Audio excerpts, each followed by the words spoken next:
네, 안녕하세요. 대한민국 최고의 방송 스픽스 그리고 가장 인기 있는 최고의 프로그램 막자지껄 오늘 시작하겠습니다.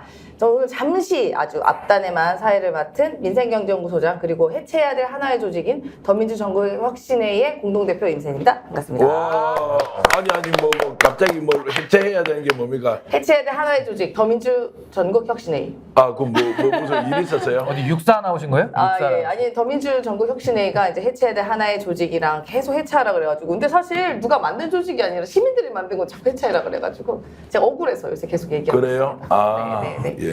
네, 아니 그 지난 전당대회 때 무슨 이렇게 엄청 몰매를 맞아서 네. 제가 방송이라도 그 억울함 좀 풀려고 계속 이야기를 합니다. 네, 이제 공동대표 임세연입니다. 근데 갑자기 이제 제가 사회를 잠깐 맡았지만 그 소개를 안 했지만 나온 다 아는 분들이죠. 자, 안녕하십니까, 소개하는 정기환입니다. 분이. 오늘 임세현 소장님의 사회에 열심히 모필하면서 김건희 여사 명분백 관련된 정말 숨은 이야기 한번 화끈하게 해보려고 합니다. 정기환입니다. 반갑습니다. 네, 아유, 반갑습니다. 네, 옆에는 또 여전히 덥지만 시원하신 우리 김종우 박사님 예, 모셨습니다. 날이 너무 덥습니다. 날이 너무 더운데, 아이고, 대통령 내외가 하는 짓거리를 보면 더 화가 나게 해서 오늘 아마 그 얘기를 할 것 같은데 더 화가 나고 더 열이 받을 것 같아서 걱정입니다. 김종욱입니다. 네, 아유, 어서 오십시오. 아, 너무 비장하게 시작하는데 이게 좀 부드러워야 되는가 이거? 네, 지금 바로 왼쪽에서 웃고 계시는 어제 라면을 드셨는지 마라탕을 드셨는지 모르겠지만 진보인가 보수인가? 당신은 누구인가? 저랑 가장 친한 신인규 변호사님 오셨습니다. 예, 안녕하세요. 법률사무소 청직 대표 변호사, 그리고 정당 바로 세우기 대표, 그리고 시대정신 유튜브를 운영하고 있는 신인규라고 합니다. 반갑습니다. 네. 아니 차근차근 한번 말씀해 보세요. 많어.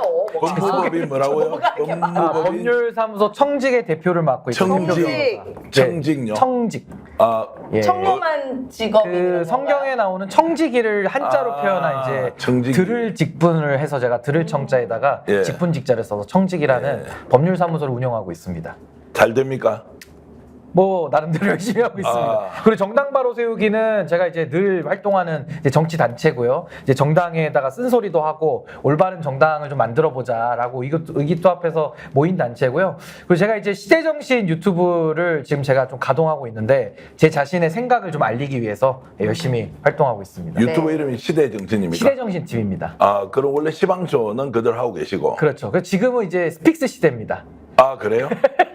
무슨 말씀인지 예, 잘 나도 약간 모르겠는데. 하고. 스픽스 시대. 예. 임생 식당도 있습니다. 아, 좋습니다. 그러니까 청직이라는 데는 예. 어떤 분야 쪽의 일을 제일 잘해요? 뭐 근데 이게 변호사들도 하다 보면 그러니까 자기 예. 적성인데 예. 어떤 사람은 민사가 잘 맞고 또 어떤 사람은 형사가 잘 맞는데 그 차이가 뭐냐면은 저처럼 좀 말이 많고 이렇게 좀 현장에서 업무 대응하는 게 익숙한 사람은 형사 재판이 좀 잘 맞고요. 그냥 조용히 그냥 방에서 이렇게 금액도 좀 계산하고 법리 연구에 좀 특화된 사람들은 좀 민사가 잘 맞는 이제 그런 좀 적성의 차이는 좀 있습니다. 형사 쪽에서도 어느 쪽입니까? 그래, 형사만 들어오면 다 좀. 한다. 예, 가리지 않습니다. 이혼은 형사예요, 민사예요? 이혼은 왜 가사죠, 그런 걸 가사. 모르십니까? 아, 가사. 이혼 상담도 가능합니다. 왜냐면 워낙 활동을 열심히 하시길래 혹시 시청자 여러분 법률적으로 조언을 받아야 될 일 있으면 여기까지. 법무법인 청직 신인규 변호사 추천해 드립니다.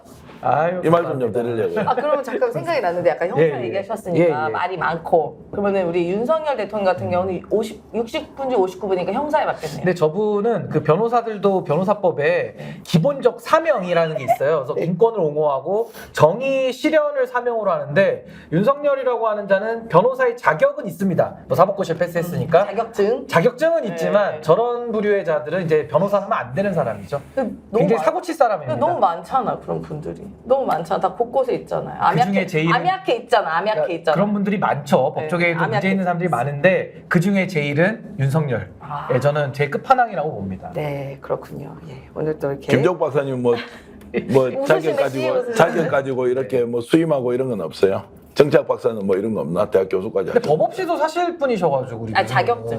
자격증 박사 가지고. 박사. 진짜 박사, 김 아니, 박사님 말고 뭐, MS 박사님. 나랏돈을 받아야 되는데요. 예. 나랏돈 받기 싫었어요.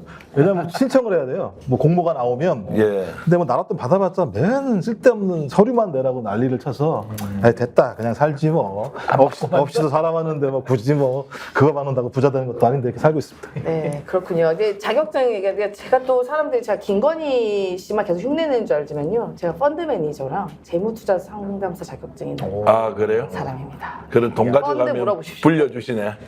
제 돈도 못 불리겠습니다. 내가 주가 조작 같은 거 불릴 수 있는데 그런 거 못 해가지고 못 불리고. 걸려요. 근데 그러면 김건희 주가 주가 조작을 조작 못해 내가. 아니 김건희 주가 조작의 형태는 물론 법률적으로도 문제가 있습니다만은 금융 전문가가 봐도 매우 문제가 너무 있죠. 심각하잖아요. 사실. 심각합니다. 심각하고 이제 이게 이른바 블락딜이라는 형태가 있는데요. 그게 이제 단체로 대규모로 시세 조정하지 않게 사는 형태가 있는데 그거를 보통 개인이 못 사거든요. 김건희 씨 그렇게 샀다. 그것까지만 말씀드립니다. 도이치모터스. 다른 건 모르겠고 삼부토건 있는지는 몰라. 도이치만. 네, 제가 갑자기 또 하여튼 김건희 여사가 별의별 짓을 다이가 대한민국을 발칵 뒤집어 놓고 나라는 한 발자국도 앞으로 가지도 못하고 말이야. 그래서 지금 제가 주가 조작 이야기 하다 보니까 또 주가 조작하면 연상되는 사람 딱 누굽니까? 우리가 누구나 아는 그분 아니에요? 이름 얘기하면 안 돼요? 김건희잖아요. 그러니까 왜 물어보는 거예요? 그 분자랑 그 사람. 분 같은 거 붙이지 마세요. 그 다음에 그 백, 그잖아요. 그 구멍, 모공 몇 개까지 알고 있는 그 백. 우리가 알고 있는 디올백. 그렇죠. 그 여사 있잖아요. 그 여사가 요새 무혐의가 났다는 소문이 났어요.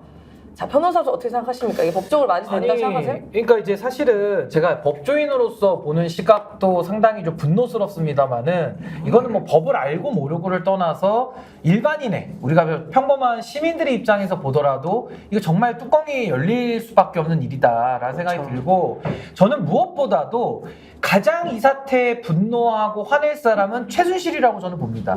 과거에 박근혜 최순실 사건에서도 많은 분들이 이제 기억하시겠습니다만은 최순실의 딸 정유라가 삼성으로부터 말 두 필 받은 것도 박근혜의 뇌물죄로 처리했던 그 검사가 누구냐? 그게 윤석열, 한동훈 이 검사들이거든요. 맞습니다. 그러니까 다른 사람 박근혜 대통령 관련해서 수사할 때 본인들이 특검에 있었을 때 수사할 때는 뇌물에 대해서 먼지 하나라도 나오면은 없던 것까지도 다 이렇게 묶어가지고 처리를 했던 사람들인데 본인의 사건, 본인의 디올백 자기 배우자가 받았을 때는 어떻게 이게 무혐의로 하늘과 땅 차이로 결론의 차이가 날 수 있는지 이거는 정말 법이 만인 앞에 평등하게 적용되어야 한다라는 우리 법의 대원칙에 어긋나는 저는 상당히 반헌법적이고 반정의와 같은 그런 짓을 하고 있다.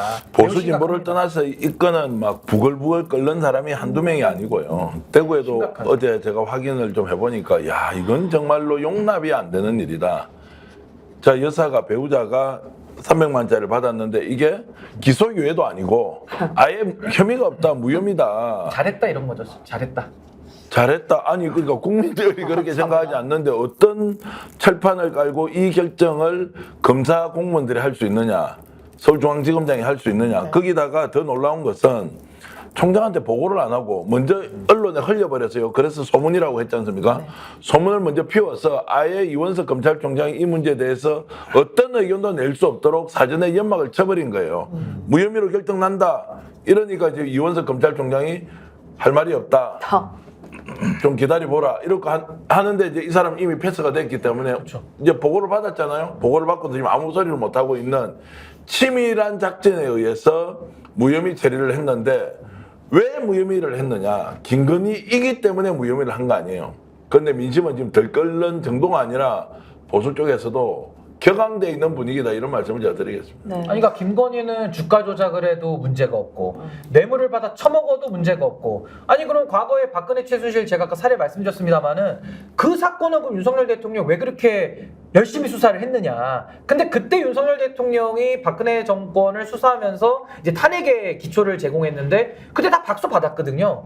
그걸 정당한 수사라고 국민들이 인정하면은 지금 김건희 여사 사례에 대해서도 똑같은 잣대 최소한 똑같은 잣대까지는 못 되더라도 법의 대원칙을 흔들어서는 안 되는데 지금 이런 식의 완전히 법을 갖다가 입맛에 맞게 각색해가지고 본인들은 범죄가 없다 이래버리면은 대한민국은 헌법을 바꿔야 됩니다. 대한민국은 민주공화국이 아니라 뇌물공화국이다. 대한민국은 건의공화국이다. 주권은 건의로부터 나온다. 이렇게 바꿔야 되는 거예요. 안 그러고서는 지금 이 사태가 저는 해석이 되지 않는다. 해결이 안 된다고. 그러니까 얼마나 지금 여기에 대해서 비판 여론이 높은지 이석영 법제처장 있죠. MB 때 네, 하셨지 맞습니다. 않습니까? 네. 이분이 하셨던 말씀이 있는데 잠깐 들어보고 와서 얘기할까요? 네, 네. 김건희 여사가 평범한 필부의 부인이었다 하더라도 최 목사가 디올백을 사들고 찾아갔겠습니까? 그 배후에 있는 대통령이라는 막강한 권한을 의식해서 찾아갔다는 것은 삼척동자도 아는 일입니다. 그럼에도 대통령과 직무 관련성이 없다느니 또는 배우자에 대한 처벌 규정이 없다느니 그런 얄팍한 궁색한 논리를 들어서 내세우고 있는데 이는 국민의 의식 수준을 얕잡아보는 행위입니다. 예, 참좀 보면 이제 진짜 이제는 좀 상식이 승리할 때가 되지 않나 이런 생각이 많이 들어요. 그래서 뭐 이런 종자들이 다 있지 이런 생각을 했어요. 이런 종자들이 다 있지. 그러니까 그 이영훈이라고 하는 소위 식민지 근대언론자들이 반일 종족주의라고 얘기하면서 우리 반일 얘기하는 국민들 갖다 완전히 개무시했잖아요. 제가 볼 때 거의 이거는 윤김 종족주의 같은 느낌이 드는 거예요. 윤김 종족주의. 예. 그러니까 이게 완전 비상식적인 상황 자체가 거의 법 위에 존재하는 거잖아요. 지금 상황 보면. 그러니까 아니 저는 직무 관련성이 없다? 대통령의 직무는 뭐지 그럼? 그렇죠. 이게 이제 고민스러운 거예요. 그러니까 대통령은 이제 자기가 권한을 행사할 때는 권한을 갖고 있는 자가 되고 자기가 법적으로 논란이 됐을 때는 직무 관련성이 없다라고 얘기하면 다 피해갈 수가 있어요. 그럼 대한민국에서는 법률적인 예외 상태의 존재자가 만들어지게 돼요. 근데 하필이면 그게 대통령도 아니에요. 대통령 부인이에요. 아무런 권한이 없는. 그다음에 이 정도 상황이면 뇌물이라는 게 법적으로 사문화되는 거 아니에요?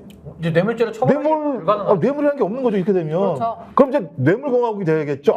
제일 좋은 방법이 뭡니까? 자본주의 사회에서 돈 갖다 주고 예를 들면 거기에 따르는 이익을 아니면 특혜를 받는 거잖아요.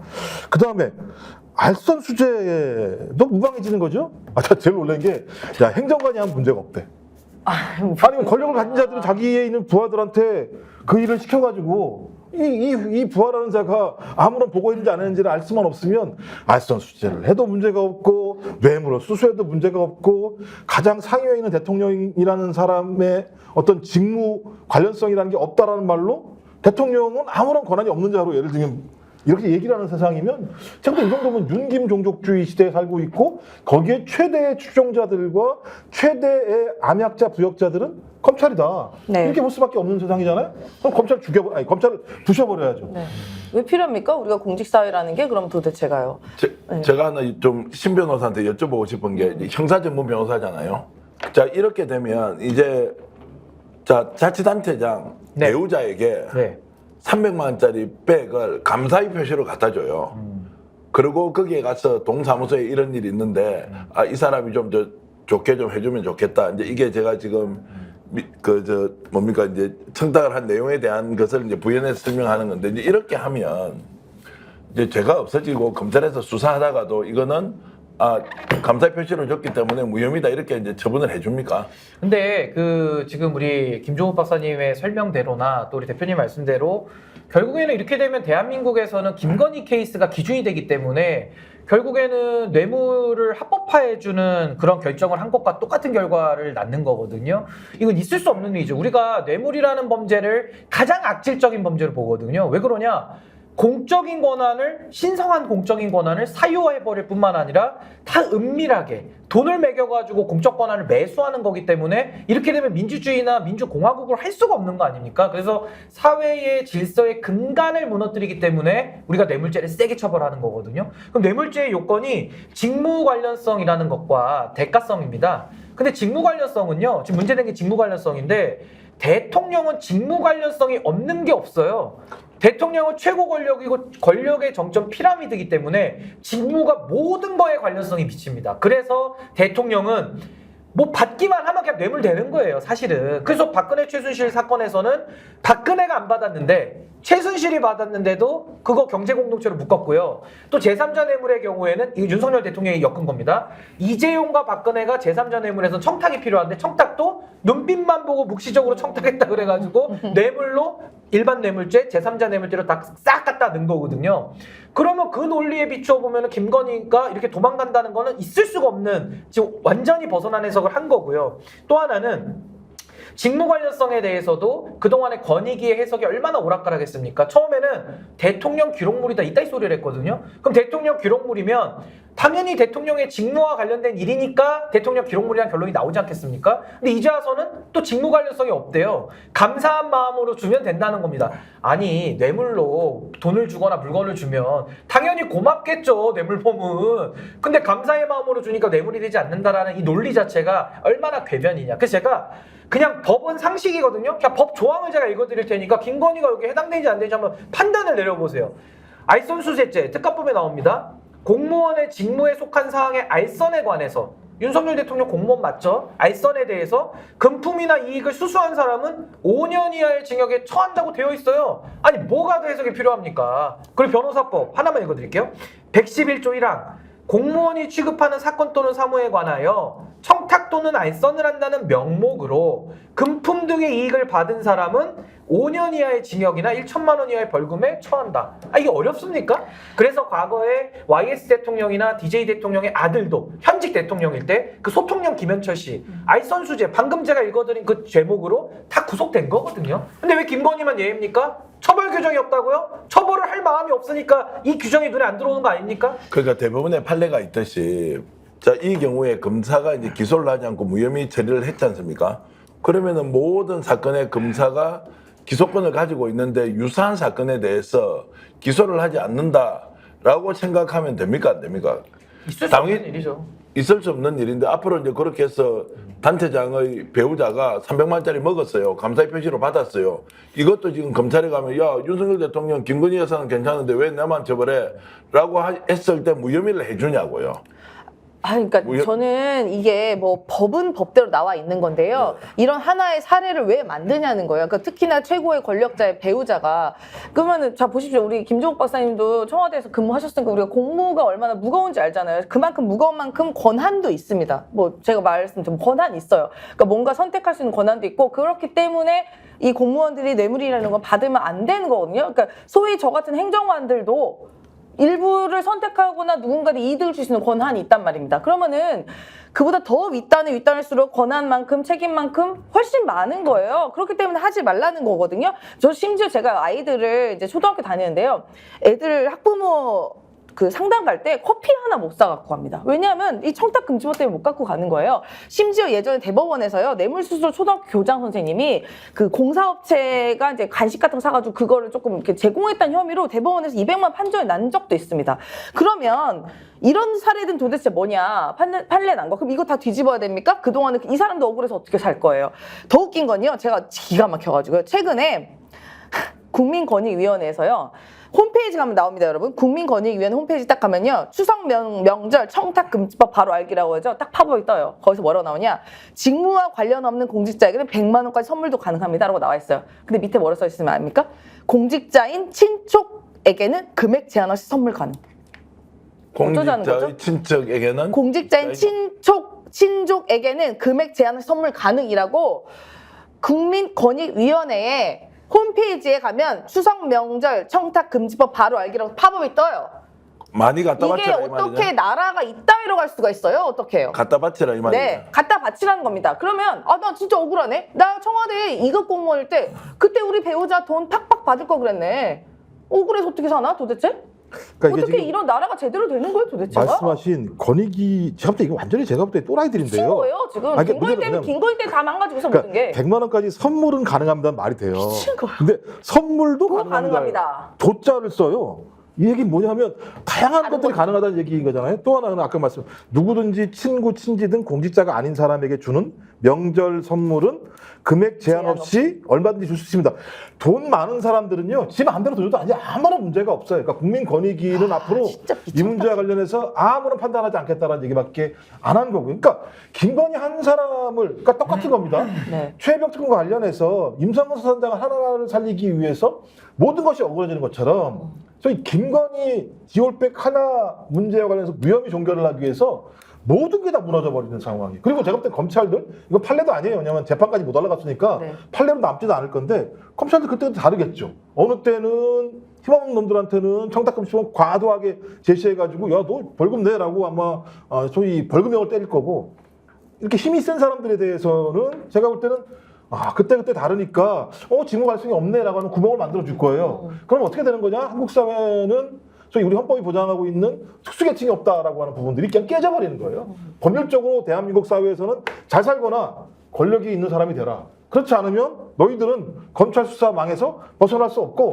그렇지 않은 부자와 권력을 가진 자들은 법망에서 벗어날 수 있다라고 하는 특수계층을 갖다 인정하는 지금 검찰 수사가 지금 벌어지고 있는 거죠. 맞습니다. 그러니까 이거는 그 권익위에서 저는 지금 시기에 이런 걸 올렸다라는 게 참 문제가 있다고 보는데 우리 청탁금지법에 8조의 사망의 이제 예외를 규정해 놓고 있어요. 금품 등 수수의 금지에 예외를 규정하고 있는데 거기에 이제 4호에 공직자 등의 친족이 제공하는 금품 등에 대해서는 부정한 그 금품 수수의 예외로 규정을 해놨기 때문에 이제 그 규정을 갖다가 올려놓은 건데 그건 말 그대로 공무원들 이 청탁금지법이라는 것은 뇌물에 해당하도록 요건을 완화시켜놔서 처벌 범위를 넓혀놨기 때문에 친척들 간에서 소소하게 오고 가는 것 정도는 그냥 빼주겠다라는 예외를 규정해 놓은 걸 갖다가 지금 김건희의 뇌물을 합법화해주고 있는 이런 시점에 그걸 딱 그 파법으로 올리다 보니까 이거 당연히 좀 비판받을 수밖에 없는 아니야. 그런 여기에는 상황이고. 괄호에 이렇게 써 있어요. 8촌 이내 혈족, 4촌 이내 인적 배우자.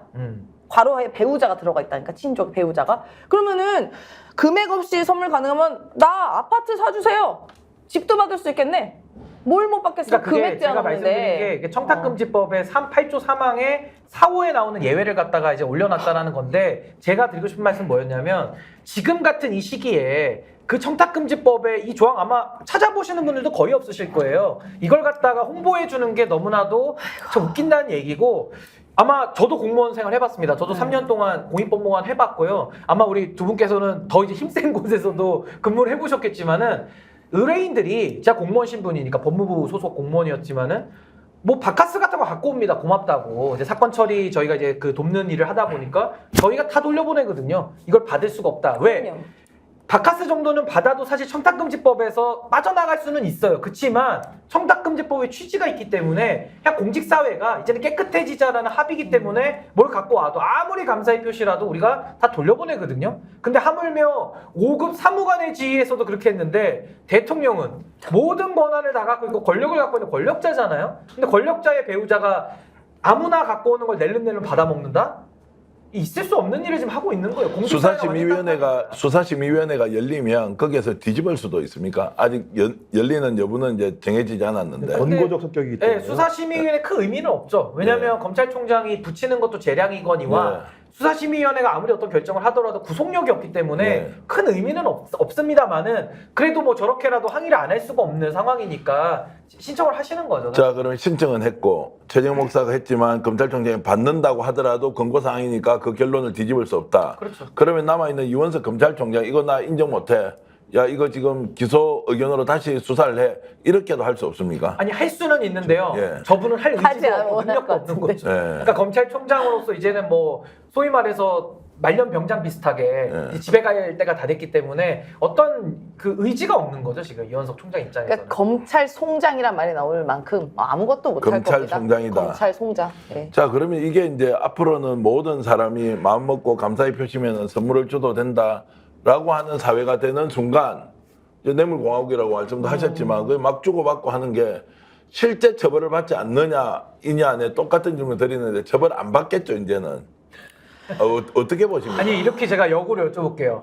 김건희 씨가 결국 검사들한테 조사도 비공개 장소에서 불러가지고 이제 콜검을 했잖아요. 예. 콜검해가지고 핸드폰도 뺏었잖아요. 예. 그러면 예를 들어 뭐 여기도 누군가 이제 누가 고발당하면 수사 받죠. 다 법에 예외도 없으니까. 그럼 이제 검찰에서 조사 나오라 그러면 이제 국민들이 어떻게 하겠습니까? 김건희 예대로 네가 와. 우리 집 앞에 카페로 와서 네 핸드폰 테러리스트니까 내놔 이렇게 할 수 있어야 되거든요. 네. 근데 일반인들이 안 나가면 어떻게 되느냐? 바로 영장 쳐서 끌고 가죠. 예. 그러니까 이 차이가 있는 거 아닙니까? 김건희는 원칙이 예외고 성역이고 특혜인데 다른 국민들은 원칙대로 하겠다는 거 아닙니까? 그러면 대한민국 헌법 11조에 사회적 특수계급은 창설할 수 없다고 돼 있거든요. 근데 지금은 건의계급이라는 게 창설이 된 거예요. 김건희는 법 위에 있다. 이거 자체가 헌법 위반이고 이것만 가지고도 윤석열 대통령 탄핵으로 날릴 수가 있는 거예요. 자 그래서 그러면 이번에 이제 수사했던 이 검사들이 야 이게 아무 죄가 없나? 나 기소권 가지고 있으니까 야 이 무혐의야. 수사해보니까 별 것 없네 라고 결론 내린 이 사람은 범죄 행위 아니에요? 그러니까 그게요, 문제가 뭐냐면요, 우리가 검사가 하는 역할이 뭡니까? 검사가 준사법기관이라고도 부르고 기소권을 독점하고 있거든요. 그럼 기소는 뭐냐면은 범죄다 아니다를 판단하는 게 아니에요. 범죄라고 고소고발이 들어왔을 때 찾아보니까 증거가 없네, 증거가 아무것도 없네, 이건 무리한 고소네, 그럼 이거는 기소를 안 하면서 무혐의로 덮어줄 수가 있어요, 증거가 없을 때. 근데 이 사안은 백이 나왔죠, 백 받는 장면이 나왔죠, 진술이 다 나왔습니다. 증거가 차고도 넘치기 때문에 이건 검사들이 기소를 안 하면 직무유기가 되는 거예요, 검사가. 근데 어떻게 이거를 본인이 판사도 아닌데 무혐의로 덮어준다? 이건 있을 수 없는 일을 한 거고, 검사가 판사의 역할까지 대신해버린 겁니다. 아니, 자신들한테 법을 해석하고 적용할 권한이 어디 있습니까? 판사가 마지막에 유죄무죄를 판단하는 거지, 검사는 증거가 있으면 기소를 하는 게 의무인 거예요. 근데 그 의무를 안 했잖아요. 그래서 이제 심각한 겁니다. 둘 중에 하나라는 거죠. 모든 국민이 이렇게 감사의 표시로 300만 원짜리를 주고 받는 공직자의 부인이 법적으로 문제가 없거나, 아니면 이번에 이 결정을 한 사람이 반드시 책임을 지도록 법적 책임을 당연하죠. 물려야 한다. 이걸 언제 어떻게 물리는지는 제가 모르겠지만 그렇게라도 따지고 들어가야 이게 잘못됐다는 거, 국민들이 원성이 끓는 것이 아니라 사법체계 자체를 완전히 지금 깡그리 무시하는 거 아니에요. 그러니까 핵심적으로는요, 검찰이 앞으로 이런 사건과 관련해서 공소장을 쓰려면 이 내용을 다 적시해야 돼요. 그렇죠. 이 내용을 적시하지 않으면 이 자식들이 자기들이 필요할 때 권력자 앞에서는 공소 사실을 갖다가 집어넣지 않거나 아예 무혐의 처분을 한 거잖아요. 근데 동일한 사건이 발생했어요, 만약에. 그러면 자기가 기소를 한다, 이거 만약에 기소를 하게 되면 이 사유를 넘쳐날 만한 근거를 집어넣어야 되는 거잖아요. 그럼 이거 적시해야죠. 이 정도까지는 우리가 무혐의를 했는데 이걸 넘쳤어. 넘친 걸 증거로 제시하지 않으면 제가 볼 때는 공소장 자체가 굉장히 무리한 수사가 되고 무리한 기소가 되는 거죠. 그럼 제가 볼 때는 그런 자들은 탄핵해야 되는 거죠. 그러니까 이게 아까 제가 왜 뇌물공화국이라는 얘기를 했냐면, 앞으로도 좀 뇌물로 수많은 사람들이 기소되고 할 겁니다, 대한민국 사회가 유지되는 한. 그럼 그 공직자들이 김건희 케이스를 갖다가 제일 먼저 낼 거예요. 김건희는 이렇게 해서 무혐의 받았는데 나는 왜 죄를 나에게 묻느냐, 이렇게 얘기하지 않겠습니까? 혹시 근데 그때 그 검사가 야, 넌 대통령 부인 아니잖아, 뭐 이렇게 하지 않을까? 근데 대통령 부인이면 더 큰 책임을 져야 그거 개자식이죠, 그러면 그 검사가. 아니 그 탄핵해야 됩니다, 그 아니, 검사를. 그러니까. 제 이야기는 이게 우리가 수사학적으로는 반대 예를 우리가 얘기해야 되기 때문에 그럼 앞으로 뇌물죄 처벌하지 못하지 않겠냐라고 네. 말은 할 수 있어요. 근데 대한민국 사회에서 뇌물죄를 처벌 안 할 수는 없거든요. 김건희만 성역이지 다른 사람들은 다 처벌할 겁니다. 그렇다면 우리가 요구할 것은 김건희에게 지금 처벌이 예외로 된 이 문제를 우린 바로잡을 수밖에 없는 거예요. 그러면 김건희 문제는 검찰이 무혐의로 빼줬더라도 이건 윤석열의 검찰이 장난질을 친 거고, 반드시 특검해가지고요, 김건희도 처벌해야 되지만은 이걸 봐준 검사들까지도 이건 다 사법 처리를 해야 된다. 지금 국민들의 감정으로 보면 이번에 수사했던 검사들을 그 탄핵할 수 있는 방법이 정말로 한번 국회에서 탄핵 한번 해보자, 탄핵 소추하고 헌재 가고 이걸 가지고 국회에서 청문회 한번 하자, 이런 생각 좀 아니 들더라고요. 이창수부터 해야지, 이창수. 이게 왜 탄핵 사유냐면요. 이 곧 때리는 게 제가 볼 때 검찰총장 지시만으로도 이행하지 않은 거예요. 검찰총장이 7월 상명하고. 20일 동아일보에 나온 7월 22일 날 뭐라고 그랬냐면 저기 보고를 늦게 했잖아요, 나중에요. 그랬더니 법 위에 한 사람이라도 있으면 민주공화국이 무너지는 것이다. 이거 검찰총장 자기 입으로 얘기한 거예요. 민주공화국이 무너지는 거라고. 근데 무너진 일이 지금 벌었다고 본인이 얘기한 거잖아요. 그 다음에 또 무슨 얘기를 했느냐? 다른 걸 떠나 검찰총장이 국민과 약속했는데 못 지키게 됐다. 저렇게 사건이 종결된다고 국민이 믿겠냐? 검찰총장 입으로 한 얘기예요. 네. 근데 지금 이렇게 종결이 됐어요. 그럼 국민이 안 믿는 건 당연하겠죠. 여기에 대해서 서울지검장이 워낙 막 설명했더니 한 얘기가 졸렬한 형태의 해명이다. 국민에게 부끄럽다. 지금 부끄럽다고 한 일이 계속 지금 벌어지고 있는 거잖아요, 행위가요. 그러면 제가 볼 때는 검찰이 검찰총장의 지시사항들을 어기면서까지 특정한 권력자의 대통령이죠. 대통령의 부인을 갖다가 혐의에서 벗어나게 해주기 위해서 저희 기소를 하지 않은 거예요, 따지고 보면. 그럼 당연히 국회에서 탄핵해야죠. 탄핵해서 헌재 물어보게 해야죠. 아니, 저는요, 검사 탄핵에 반대하는 사람들한테 제가 묻고 싶은 게, 대한민국이 이 지경이 됐습니다. 이창수라는 서울중앙지검장이 말씀하신 대로 검찰총장의 명도 어기면서까지 김건희를 봐주는 맞춰서 해주는 짜맞추는 수사를 해줬거든요. 근데 이런 검사도 우리가 지게 놔둬야 됩니까? 그럼 이런 검사들이 앞으로 권력자들은 다 봐주고 힘없는 사람들은 다 갖다 쳐넣는 이런 사회를 만들어야 되겠습니까? 제가 검찰청법 4조 3항 한번 읽어드릴게요. 이 검찰청법입니다. 검사들에 관한 기본법인데, 검사는 그 직무를 수행할 때 이창수 잘 들으세요. 국민 정치에 대한 봉사자로서 헌법과 법률에 따라 국민의 인권을 보호하고요. 적법 절차를 준수해야 되고요. 정치적 중립을 지켜야 하고요. 주어진 권한을 남용해서는 안 된다고 나와 있거든요. 제가 다 지금 반대로 얘기한 하네? 거에 다 위반되지 않습니까? 네. 100% 위반. 다 반대로 다 위반되지 하네. 않습니까? 네. 근데 네. 이런 자를 검찰에 놔둬가지고 검찰권을 행사하게 놔두는 게 정의냐? 그게 헌법적이냐? 아니면 이런 놈은 끌어내려가지고 사법 처리를 하는 게 정의고 헌법적이냐? 이거 국민들이 판단하거든요. 저는 책임 물어야 된다고 보는 제가 겁니다. 기자 출신으로 딱 촉이 잡힌 게요. 김종욱 박사가 이런 검사들 탄핵해야 된다 있잖아요.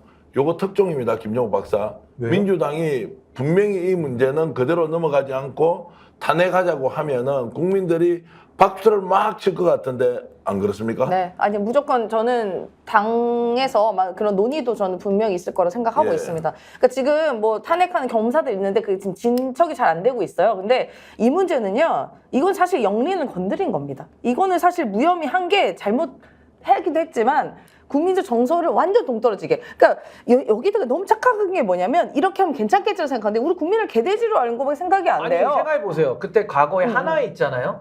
투스타 전두환 노태우가 4스타 정승화 육참 총장을 체포합니다. 그러면서 가가지고 노대현 장관한테 사인하라 그러고 뭐 장관은 도망가고 이러면서 군사 쿠데타가 일어났거든요. 이번에 이창수가 한 짓을 보십시오. 전두환 노태우가 한 거랑 유사한 짓을 했거든요. 별 2개짜리 서울중앙지검장이. 그러니까 이런 거를 우리가 방치하고 놔둔다라는 것은 민주주의의 기본. 우리 국민이 주권을 갖고 있고 민주적 통제를 해야지만 헌법을 지킬 수 있는 거예요. 이걸 놔둔다라는 것은 앞으로 이창수 보고 지금 김건희한테 했듯이 계속 하라는 얘기거든요.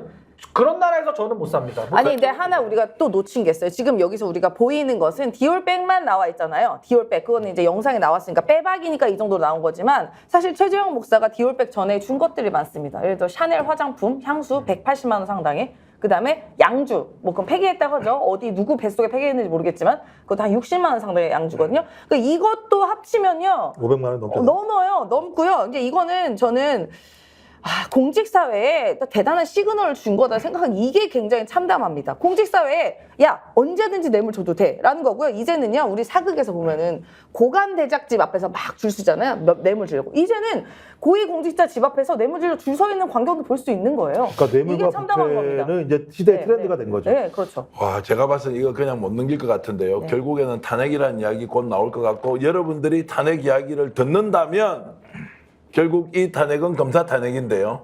김종욱 박사가 가장 먼저 이야기했다. 그것도 스픽스의 왁자지껄에서 제일 먼저 이야기했는데 아이고, 오늘 주말에 이 방송이 나가고 난 뒤에 월요일 날 아마 민주당에서 난리가 날 거예요. 이거 어떻게 최고위에서 하든 난리 날 겁니다. 최고에서 난리 나서 탄핵 추진하자고 하면 지금까지 검사 탄핵은 시간이 지난 것도 있고 내용이 좀 복잡하기 때문에 네. 알아먹기가 쉽지 않지 않습니까? 그렇죠.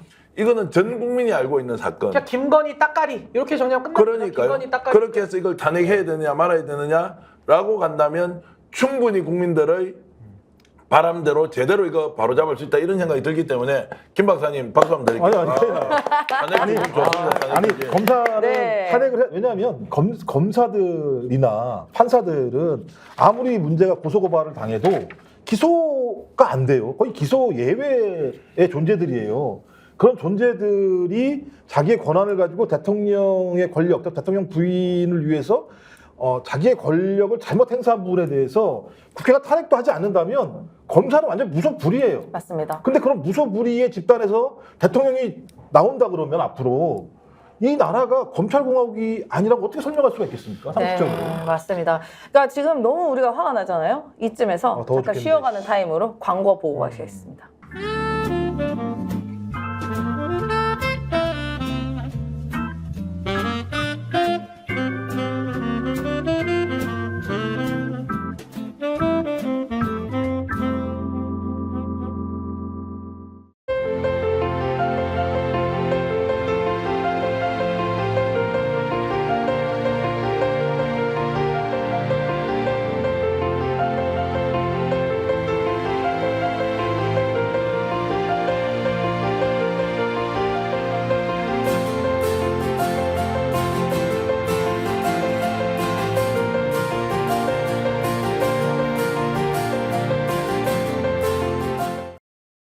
예, 바로 옆에서 손으로 만듭니다.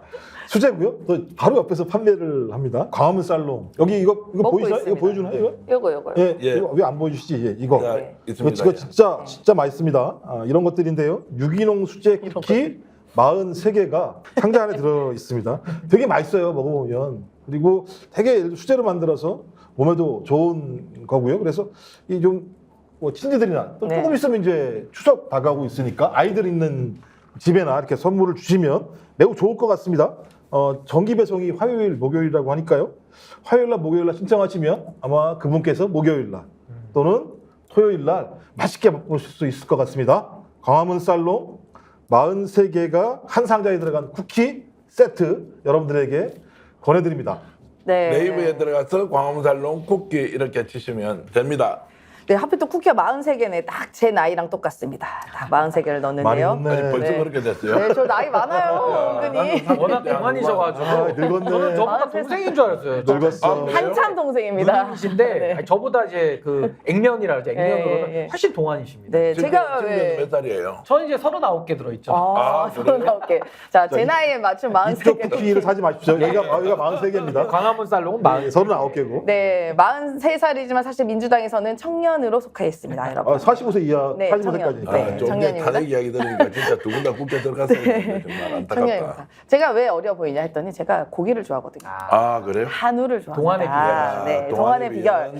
경성한우입니다. 네, 경성한우 이제 저희가 맨날 여기서 왜 안 주냐, 왜 좀 구워달라, 우리 좀 먹자, 쿠키는 먹는데 왜 안 먹냐 했는데 다음 주에 올라온답니다, 여러분. 예. 그래서 먹방을 할 수 있다. 저희가 미리 선전포고합니다. 오늘 뭐 광고 안 합니다. 다음 주부터요. 네, 자 추석 선물 세트 경성한우에서 주문하시기 바랍니다. 청정자연 경북에서 키운 최상품질 한우 다양한 선물 세트로 구성이 되어 있고요. 문의 전화는 1522 0487입니다. 자, 우리 공직자 여러분들께 선물 주실 때 경성한우 배우자께 주시면 매우 만족하실 거다. 네, 우리 청탁금지법에 걸려요. 상관없잖아요. 안 팔릴 것 같은데. 네. 그래요? 청탁금지법에 공직자들한테는 주지 상관없다. 말고 아니 사랑하는 공직자의 가족들에게. 배우자, 공직자의 배우자에게는 한없이 줄 수 있다. 네, 추석 선물로 아니 저는 그냥 추천드립니다. 쿠키 먹고 힘내가지고 예. 윤석열 탄핵을 위해서 전 국민이 다 일어나셨으면 좋겠어요. 예. 한우도 먹고 한우 먹고 한우까지 힘내자. 먹고. 네. 그 권익위 카드에 의하면 금액 제한 없이 제한 없어. 얼마든지 줄 수 있습니다. 야. 쿠키도 가능하고 한우도 가능하다. 명절 선물 세트 필요하신 분들 광화문살롱 쿠키와 경성한우 꼭 기억하셨다가 인터넷 검색어 쳐보시고 주문해 주시면 더 고맙겠습니다. 네. 근데 저는 이번에 이때 검찰이 이거 무혐의를 냈잖아요. 그럼 뇌물이 감사의 표시라고 한 거 아닙니까? 그러면 왜 목사님을 처벌하죠? 모순 아닙니까? 모순 아니에요? 어떻게 돼요? 감사 표시잖아. 왜 처벌해, 법적인 그러면? 말씀해 보시죠. 아니 그러니까 저는 뭐 이거는 사실 법리로 따져드는 것 자체가 너무 이상한 게 일단 뇌물죄의 법리 자체를 어그러뜨려 놓고 법 앞에 성역과 예외를 만들어버린 케이스이기 때문에 나머지는 다 이상한 거예요. 결국에는 최재형 목사에 대해서 뭐 스토킹이나 뭐 명예훼손이나 여러 가지 혐의들을 걸어가지고 공직선거. 네, 공직선거법 또 뭐 위반이냐 외국인이라서 좀 그냥 입을 줬다고 틀어막고 있는 그 말 그대로 윤석열 검찰이 가장 잘하는 가해자 피해자 바꿔치기를 지금도 계속 하고 있다. 이거 이상 이하도 더 설명할 게 전 없다라고 보고 아까 저는 우리 김종욱 박사님의 그 이창수 검사장 네. 이 탄핵에 대해서 제가 민주당 최고위에서 더 정리하기도 쉽게 제가 세 가지로 나눠서 말씀드릴게요. 아, 고맙습니다. 첫 번째로 이원석 총장에 대한 항명. 요거는 이제 공무원법의 체계를 어긴 거기 때문에 항명에 대해서 일단 책임을 물어야 된다. 첫 번째고 두 번째는 조사 과정에서 엄청난 특혜를 주지 않았습니까? 비공개 장소로 가가지고 출장 조사를 해준 부분은 우리 헌법이 규정한 평등권 위반. 요걸로 이제 우리가 헌법 위반 걸면 되고 아까 그 처분을 내린 거 있잖아요. 무혐의 처분을 최종적으로 이창수가 내린 거에 대해서는 헌법의 공정과 정의와 상식이라는 조항이 엄청나게 많습니다. 정의에 대해서 다 위반한 것이고 아까 제가 검찰청법 4조 3항도 얘기했듯이 검찰의 기본적 의무를 다 어겨버렸어요. 그러니까 요 세 가지를 가지고 이창수를 탄핵을 걸면 전 이거 헌법재판소에서도 인용해줄 가능성이 굉장히 높다 이렇게 봅니다. 굉장히 높다.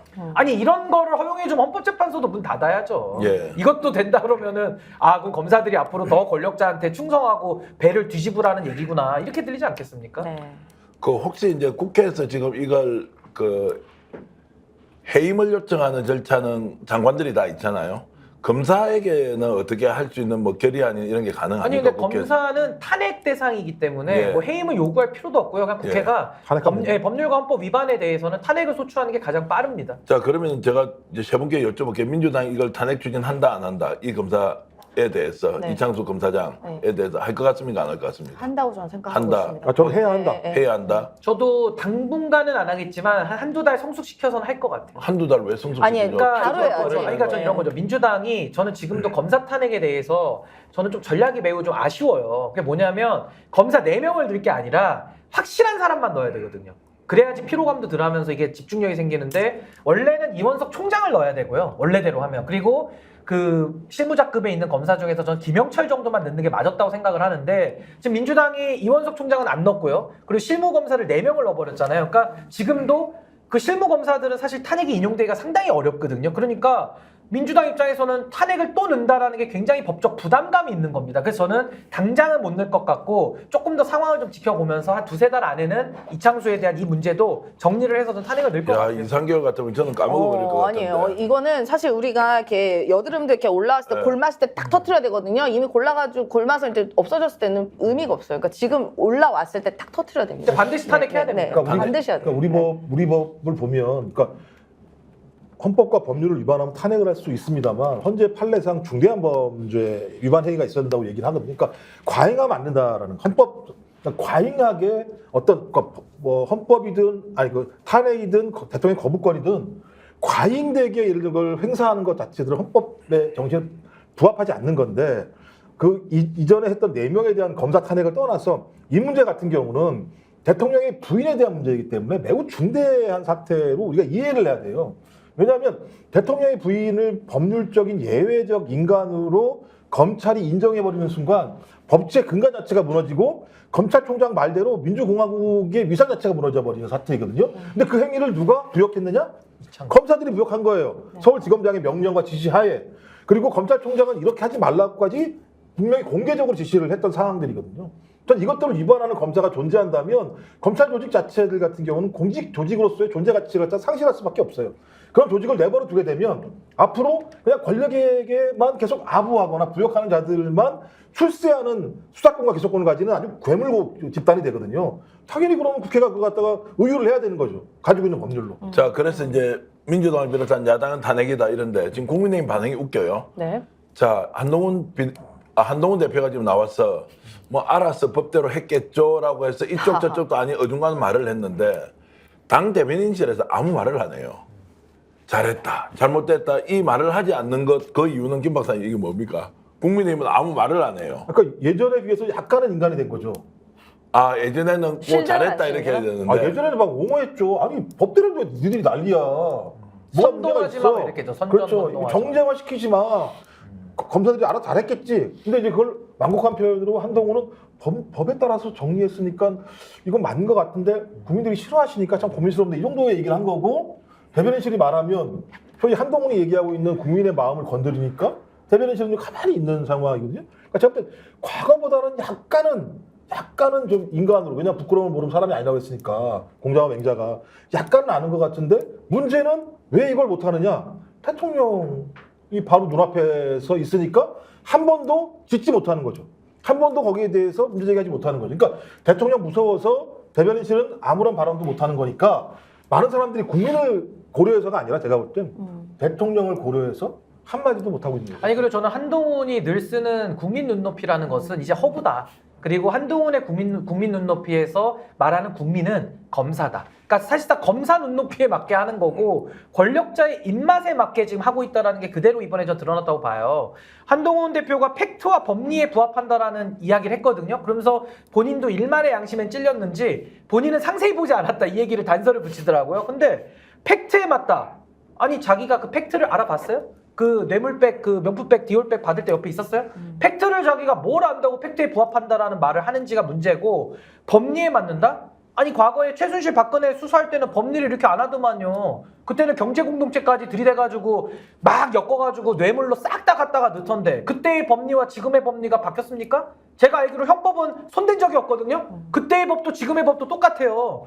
근데 갑자기 이제 와가지고 김건희 봐줄 때는 이게 법리에 부합한다? 그럼 과거 자신의 행동과 이게 안 맞잖아요. 그러니까 저는 대변인들도 아무리 이건 쥐어짜내도 쉴드가 안 쳐지는 거예요. 그러니까 아무리 해주고 싶어도 대변인들. 예, 이거 대변인들도 모여서 회의했겠죠. 저도 다 아는 분들 많습니다, 거기에. 맘리저인 분도 일부 계세요. 그러니까 그런 분들도 뭔가 내부에서는 이게 더 이상 이건 실드해줄 수가 없다. 전 한계에 왔다고 봐요. 전 더 웃긴 인간이 법무부 장관이에요. 국회에서 물어봐. 박성재. 국회에서 물어봤어요. 어떻게 되느냐 검찰 판단에 대해서 하는 얘기가 뭐냐면 언론을 통해서 들었기 때문에 내가 잘 모르겠다. 아니 뭔 소리야? 그러니까 보고를 받은 바가 없다 이렇게 얘기를 해요. 그럼 뭐 신문이야? 아니, 그걸 누가 수사했겠냐고요. 신문장관이에요, 신문장관. 검찰이 수사했을 거잖아요. 신문이지. 그럼 검찰에서 흘러나왔을 거잖아요. 흘러나온 얘기를 언론에서 얘기한 거잖아요. 아 그러면 어떤 새끼들이 피의 사실을 공포한 거야? 라고 그렇게 하지 마라고 얘기하는 게 맞는 거지. 잘 모르겠는데요. 근데 언론에서 나온 내용인데 제가 언론에서 나온 내용까지 여기서 뭐라고 얘기할 수가 있겠습니까?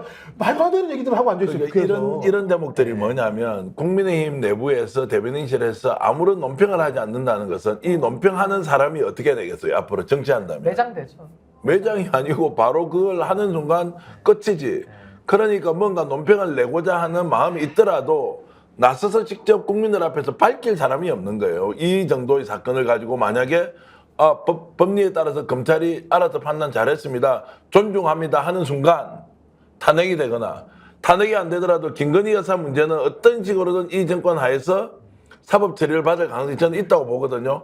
그때 동조를 했으면 다음 지방선거 어떻게 됩니까? 총선 때 어떻게 되냐고요. 당연히 심판받겠죠. 그래서 아무도 나설 사람이 없는 거 아니냐라고 저는 주장을 아니 하는 그리고 거죠. 저는 하나가 더 이제 국민의힘에 저도 대변인을 해봤잖아요.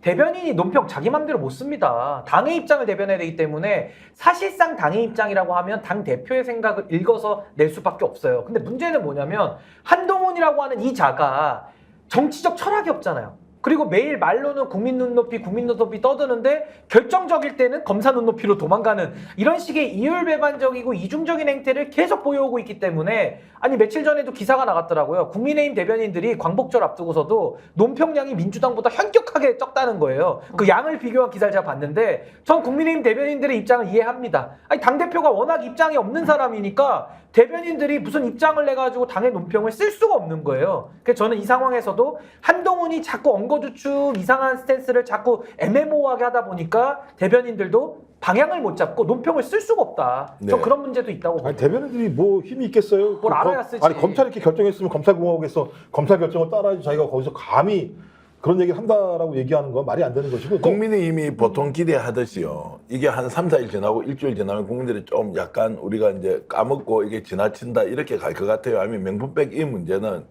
점점점 이렇게 좀 이렇게 정폭이 되어서 뭔가 좀 확실하게 결론이 날 만한 사건이 좀 터진다 이렇게 볼 수도 있겠습니다. 저는 앞으로 이제 윤석열 정권 2년 반 남았잖아요. 네. 어제 그러니까 지난 그 검찰의 무혐의 결정으로 2년 반이 인해서 안 했어? 앞으로 저는 정권 임기 마치는 그날까지 김건희 이슈가 저는 매일 나올 거라고 봅니다. 예. 앞으로 물론 국정감사 시간에 더 튀어나오겠습니다만은 이 무혐의 결정을 통해서 대한민국은 진정 바야흐로 김건희 공화국으로 저는 변질됐고 이제는 매일 김건희 이름이 저는 뉴스에서 사라지지 않을 거라고 봐요. 매일 나올 겁니다. 매일. 이거 저 뒷감당 못한다고 김 봐요. 박사님. 저는 여기서 두 가지가 되게 약간 서글프면서도 안타까웠던 게 지점이 뭐냐면 어쨌든 검사라고 하는 사람들은 어떻게 공부 굉장히 열심히 하고 어떻게 보면은 자랑스럽잖아요. 만약에 저도 우리 아들이나 딸이 검사 됐으면 기분 좋을 것 같아요. 얼마나 자랑스러운 사람입니까? 공부도 엄청 열심히 잘했을 거고 고위공직자 같고 검찰이라는 어떻게 보면 우러러볼 수 있는 그런 사람들이 왜 주가 조작, 경력 조작, 학력 조작 솔직히 본인이 누군지도 모르는 가짜 사람에 대해서 이 사람들에서 이렇게까지 빌빌빌 길면서 너무 쪽팔리지 않겠어요? 나는 그 스스로가 내가 이렇게 똑똑하고 공부 잘했고 어떻게 보면 가정에서 존중받는 사람인데 저렇게 조작범으로 의심되는 사람 때문에 이렇게 내 신념과 뭔 가치가 다 무너지는지 이게 매우 참담할 것 같다. 심지어 가족까지 그런 생각도 하나 들었고 두 번째는요. 지금 이렇게 문제가 나오잖아요. 명품백 관련해서 디올백. 전 디올백을 하겠습니다. 디올백, 옛날 샤넬 화장품 등등에 대해서. 근데 부끄러운지 모르는 겁니다. 얼마 전에요. 어젠가요? 올림픽 선수들 불러가지고 만찬했어요. 네. 하늘 세고 딱 입고 나가지고 메달 딱 걸어줍니다. 여기서 전 기가 막힌 게요. 저는 선수도 기분 나빴을 것 같아요. 왜냐면 운동선수라 하면은 공정, 뭐 상식, 준법 딱 그 원칙에 맞게 내가 그 노력한 만큼 대가를 받는 게 사실 그 운동선수고 그게 메달을 받고 메달 받고 안 받고 그거잖아요. 아니 그거와 가장 어긋난 뭐 비리, 뭐 조작, 날조의 그런 사람이어서 메달을 다시 걸어줘? 이거 기분 나쁜 일 아닙니까? 근데 메달이 부끄러운지 모르고 하늘 세고 딱 똑같이 입고 하고 있는 이 형태를 보고 야, 이 조직은 정말 소시오패스 조직이구나.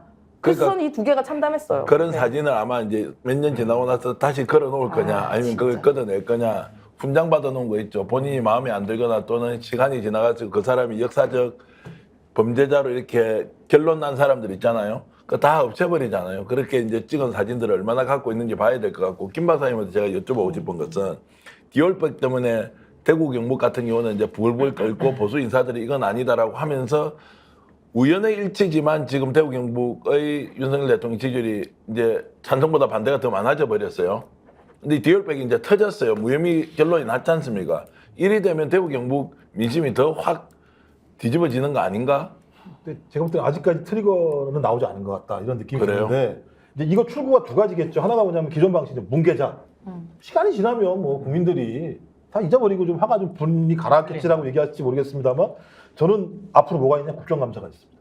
아, 계속 뭐가 튀어나오기 시작할 거고 아마 이거는 뭉개고 가면 내분으로 갈 거예요. 국민의힘 내부에서도 예를 들면 지난번 김건희 씨 문제가 내부에 중대한 갈등으로 소재가 된 측면들이 분명히 있었잖아요. 네. 근데 만약에 또 이제 지금 이 친한 그룹 중에서 일부가 정신 못 차리고 야 법적으로는 문제가 없다 그래도 사과는 해야 되는 거 아니야? 국민이 상처받았으니까 이렇게 얘기를 합니다. 근데 문제는 사과를 한다고 쳐요 만약에. 그럼 사과가 왜 필요해? 그러면 사법적 처벌이 사과로 통칠 수 있는 겁니까? 그러니까. 그러니까 예를 들면 앞으로 대통령 부인 김건희 씨 같은 사람은 죄를 저질러도 사과하면 통칠 수 있다는 거잖아요.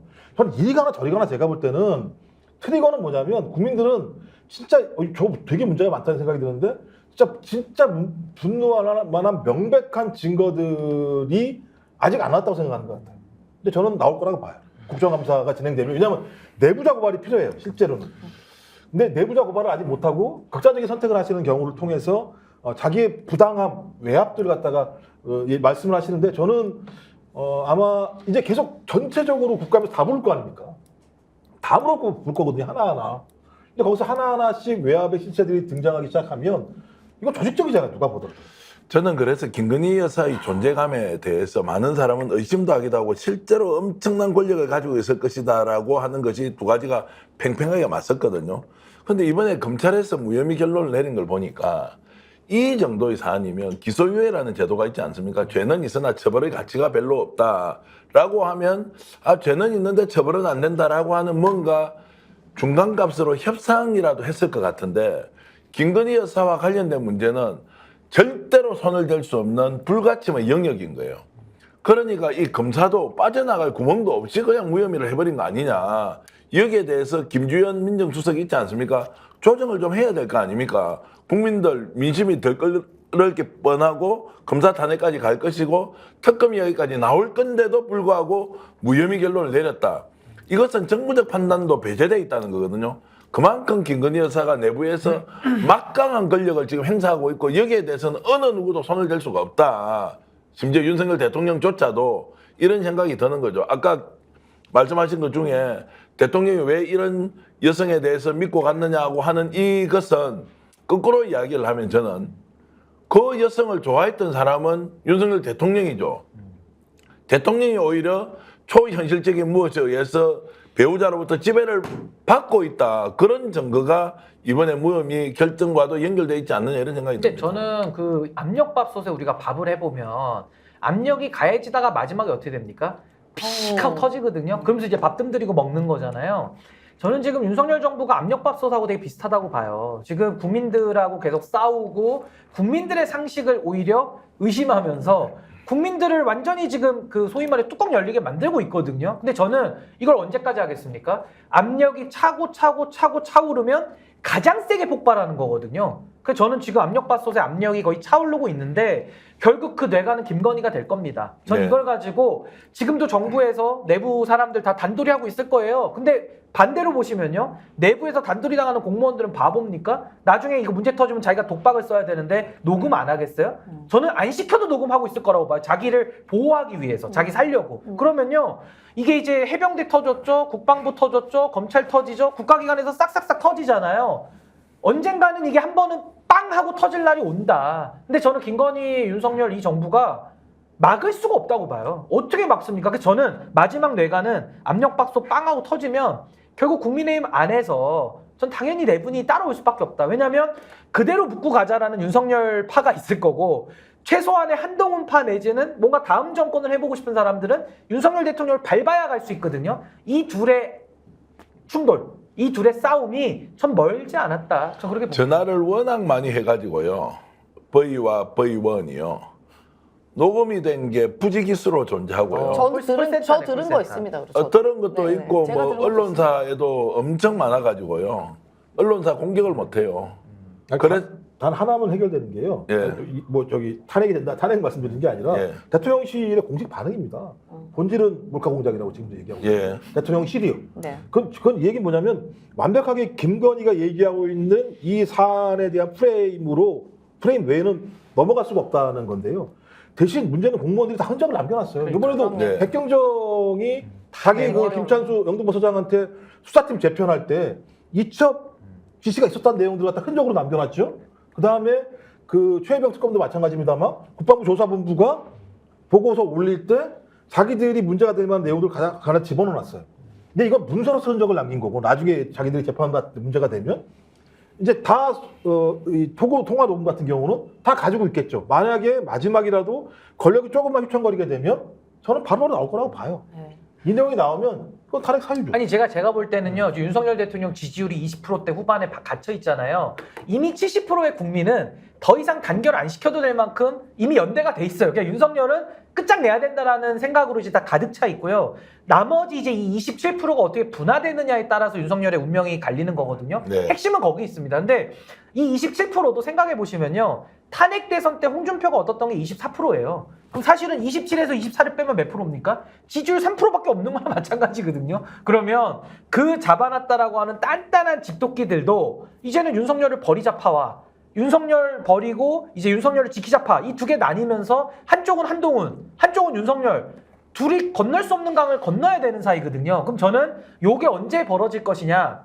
제가 아까 말씀드렸잖아요. 국민의힘 안에서 김건희 무혐의 처분 잘했다. 이거 정쟁이다. 선전선동 야당하지 말아라. 이런 논평이 하나도 안 나오고요. 또 하나는 방송 많이 나가보잖아요.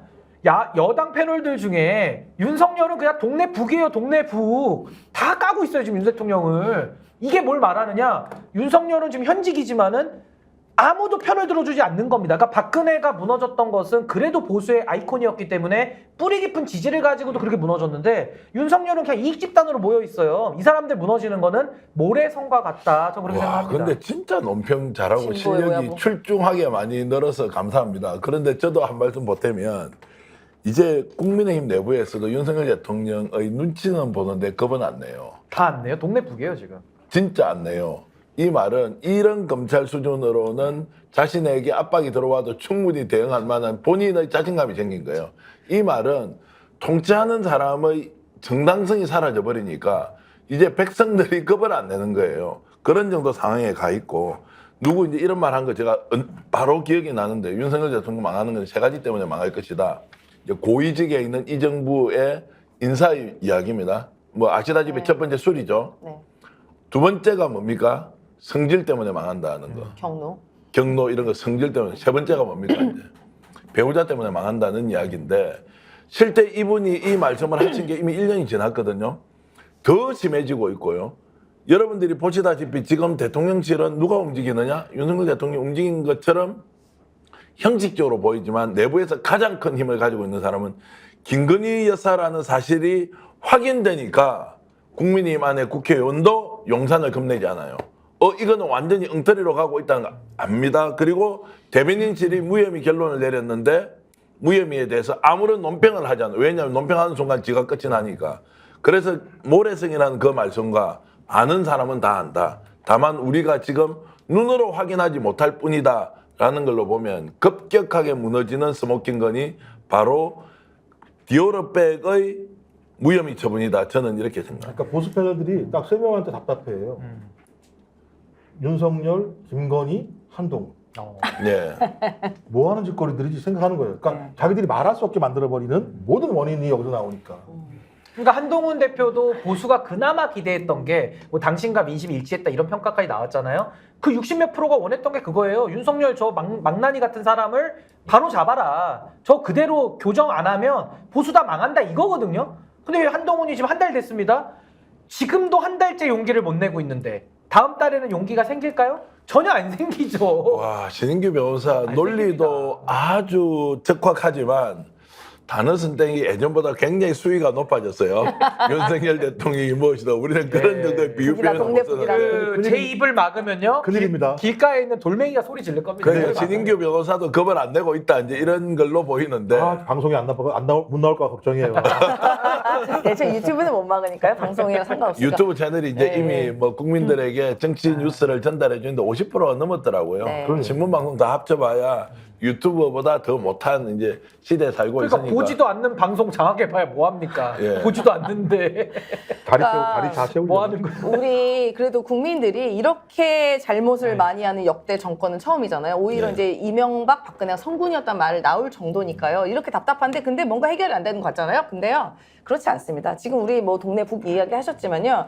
지금 말씀하신 것처럼 일선 공무원들은 증거 다 갖고 있습니다. 지금 다 전략적 모호성으로 이렇게 딱딱 상황 보고 있는 거예요. 근데 이게 본물처럼 터지는 날 전 분명히 있다고 봅니다. 그러니까 공직해 보셨지만 우리 무슨 지시 받은 거 있으면은 다 기록해 놓습니다. 다 녹음하고 메모 다 기록해 놓습니다. 네, 그래서 그런데 심지어 우리 뭐 노무현 대통령이나 문재인 대통령 때도 그 공직 사회에서도 기록을 해놨고 녹음해놨는데 지금 이 정부에서 안 해놨을까요? 지금 전략적 모호성으로 가만히 있지만요. 본물 터진 날 옵니다. 여러분 너무 답답해하지 마십시오. 그래서 네, 나중에 받으면 오늘, 오늘 임지현 소장 말씀이 너무 고맙습니다. 와, 기다리면 되지. 하여튼 임 소장 네. 말 듣고 기다리면 되죠. 우리는. 네, 예, 알겠습니다. 정말 이렇게 지금 다 이렇게 하나씩 나오는 게 이게 예. 저는 하나의 시그널이라고 보고요. 지금 제2의 뭐 백혜룡, 제2의 박정훈 충분히 나오고 우리 공무원들 우난 대한민국 공무원 믿습니다. 다 갖고 있습니다. 지금 잠시 기다리시면 됩니다. 그러니까 일단은 머지 오늘 않았습니다. 김종욱 박사님 네, 말씀대로 머지 않았습니다. 이창수 검사부터 네. 빨리 탄핵을 시켜야 탄핵하는 거 좋다. 찬성. 네, 그래서 그리고 야- 저도 한 말 좀 네, 어떤 한 말씀. 됩니까? 아니 하십시오. 네, 마무리하려고 그랬는데. 네. 아, 그래요? 마무리하기 전에. 스픽스 지금 구독자가 96만 3천 명을 넘었습니다. 와. 조금 빠르게 올라가고 있습니다. 95만까지는 돌파하기 어려웠는데 곧 100만 갈 것 같습니다. 좋아요, 구독 눌러주시면 큰 힘이 되고요. 임세은 식당 꼭 좀 챙겨주십시오. 그리고 우리 신인규 변호사가 하고 있는 시방쇼 있고 아까 말씀드렸던 시대정신 해서 가서 구독, 좋아요 눌러주시고요. 김종욱 박사님도 본인 방송을 본격적으로 하게 되면 아니, 지금 홍보를 저는 있습니다. 이제 김종욱 TV 10월 김종욱의 탄탄 TV라고요. 10월 달부터 한다고요? 네, 네. 이제 지금 준비하고 있는 준비하고 있고 자 각 개인이 지금 있습니다. 근데 이제 알겠습니다. 개편하겠습니다. 자, 김종욱 TV, 탄탄 TV도 여러분 좋아요, 구독 꼭 눌러주시고요. 여러분들 큰 힘 잊지 않고 열심히 하겠습니다. 마무리하시죠. 네, 제가 우리 저희 주옥 같은 패널들 모시고 우리 뭐 저도 패널이지만 네. 이렇게 마무리를 하게 됐습니다. 답답해하지 마십시오, 여러분. 우리 지금 더위가 곧 끝나가지 않습니까? 이 정권도 끝날 날 머지 않았습니다. 작사를 기다리십시오. 네. 와, 고맙습니다. 고맙습니다. 오늘 방송 마치겠습니다. 감사합니다. 고맙습니다. 아니 왜 아직도 3년간 같은 통신사 인터넷 계속 쓰고 계세요? 인터넷 가입 시 48만원, 무신 변경 시 시그니페이 주어집니다. 인터넷 비견 통해 인터넷 가입하고 진에게 홍보해주세요. 본인 추천을 통해 가입한다면 5만원이 추가로 지급됩니다. 지금 홍보에 인터넷 비교원 검색 후 3천만의 감동행복 비교해보세요. 인터넷 비교원